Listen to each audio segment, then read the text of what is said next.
Watsuki Harrington. My internship took place at the Philadelphia Museum of Art.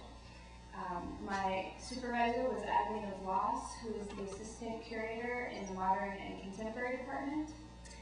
And the reason I chose the Philadelphia Museum of Art is because it has one of the largest collections in our nation, you probably know that. And I wanted to see how exhibitions get put together in a place where there's so many people. And I learned that very quickly. How they get put together is how everything else functions in this world, and it's through email.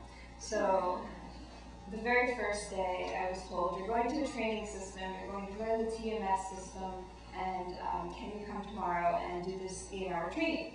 So, you know, of course, yeah, sure. So you go and they teach you how to navigate through their intranet system. Nothing gets done without knowing this. And later down in the slides, I have some screenshots from the system, and they're really riveting images. You haven't lived yet until you've seen this intranet system. So my main focus was the Sculpture Garden, which is located on the west entrance, and it's a new sculpture garden for the museum. And it's a really great project because it's on top of a parking facility. So basically, instead of creating more impermeable surface, like a parking lot, they decided to create a green rooftop.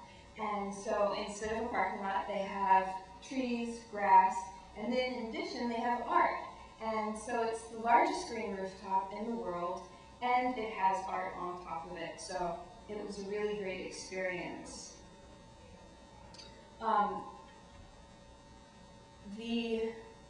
The goal for the museum was to extend the walls of the museum out into the city of Philadelphia, and the hope was that their visitors can continue to experience art and culture when they leave the building. So you're continuing to experience art right up until the time you find your car, and then hopefully into your everyday lives.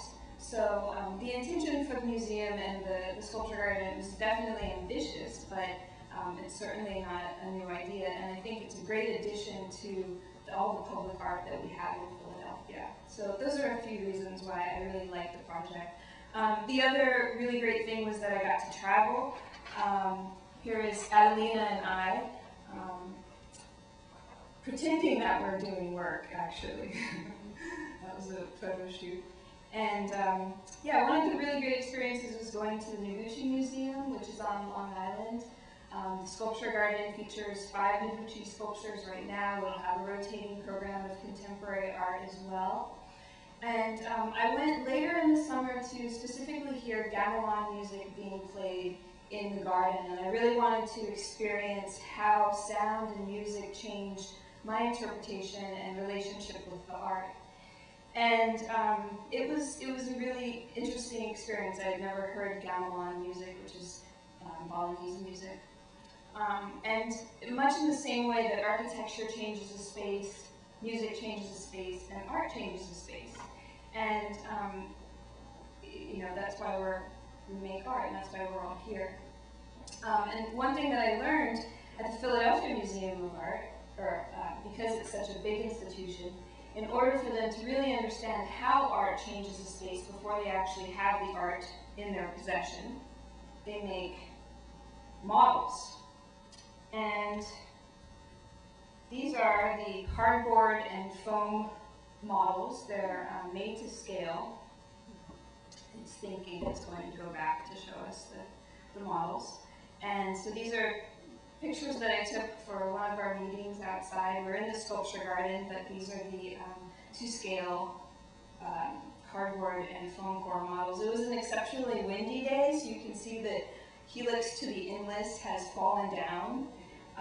That wasn't supposed to happen, and this is why we don't make foam outdoor sculptures, because they just don't work. This is the finished garden.